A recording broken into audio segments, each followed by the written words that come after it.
নিজের প্রাণের ঝুঁকি নিয়ে ভয়ঙ্কর বিপদ থেকে একলব্যকে বাঁচিয়ে নিল রাঙ্গা। হ্যাঁ বন্ধুরা, আমরা এমনটাই দেখতে পাবো রাঙ্গামতি তীরন্দাজ ধারাবাহিকের আগামী পর্বগুলোতে। একলব্য যে বিমানটা ফ্লাই করেছে, হঠাৎই সেই বিমানটা অ্যাক্সিডেন্ট হয়। সেই অ্যাক্সিডেন্ট থেকে কোনো ক্রমে বেঁচে গিয়ে একলব্য একটা সাঁওতালদের এলাকায় গিয়ে পড়ে।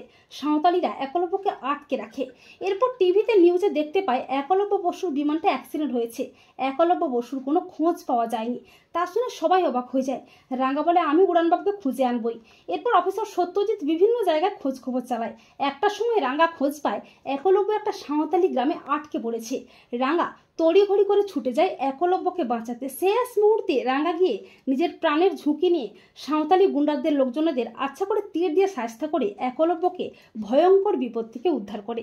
রাঙ্গা বলে, উড়ানবাবু এই রাঙ্গামতি থাকতে তোর কোনো ক্ষতির হতে দেবে না রে। তো বন্ধুরা, তোমরাও এটাই চাও তো যে নিজের প্রাণের ঝুঁকি নিয়ে ভয়ঙ্কর বিপদ থেকে একলব্যকে যেন বাঁচিয়ে নেয় রাঙ্গা? কমেন্ট করে জানাতে ভুলো না যেন তোমাদের মতামতটি।